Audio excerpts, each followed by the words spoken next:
Hey, what's up guys? Welcome back to MCubed. As always, I am Schmook, and we are here to do a take it or skip it on The Mandalorian Season 3. Let's get into it. Alright, so when it comes to The Mandalorian, we have seen what Grogu and Mando have been going through their whole journey, right? We've seen them run from the Empire and Moff Gideon. We've seen them just go on a bunch of different quests, you know? They've met Jedi along the way, and last time we saw them in the Mandalorian series, Luke took Grogu to train him, right? The book of Boba Fett, we actually got to the point where they get reunited because Grogu chose to be with Mando instead of learning the ways of the Jedi, because Luke gave him an ultimatum, which was kind of sucky, but I understand it. Like, that's what had to happen. Grogu made his choice. He is going to become a Mandalorian. So we get to season 3, where Din has the Darksaber still, and Grogu is becoming a foundling, right? He's officially gonna develop and learn to become a Mandalorian. And there's one great scene I really enjoy early on in the season where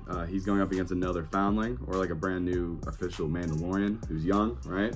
It's just some sort of training, right? And Grogu's a little nervous. He hasn't used his fighting in this way. He uses the Force, but he hasn't really fought like this, where he has like a fake blaster, right? And so basically he's getting his ass whooped, but then he locks in, he starts using the Force, and he's able to beat the kid. And it was awesome. We see Mando go to Mandalore, and he's trying to find out if it's habitable or not, and going to the mines where he can be rebathed in the waters, right? So he can be let back into the Mandalorian guild because he took his helmet off in front of Grogu, right? By doing that, he gets trapped, right? And Bo-Katan comes to save the day. So from that point on, Bo-Katan's like, oh, I mess with this guy. Like, I like him.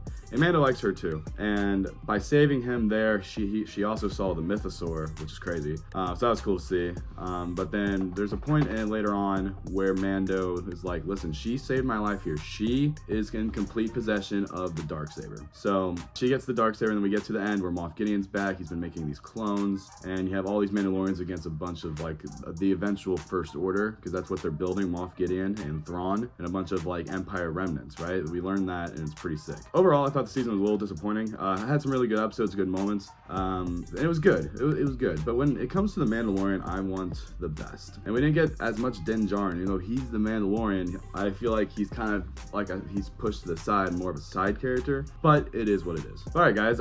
When it comes to if it's a ticket or skip it, definitely watch it. I think it's a good show. And it's all leading up to something crazy with probably Luke and Thrawn. So I'm excited for that. So yeah, guys, that'll do it. Definitely give it a watch. I'll catch y'all very soon. Bye-bye.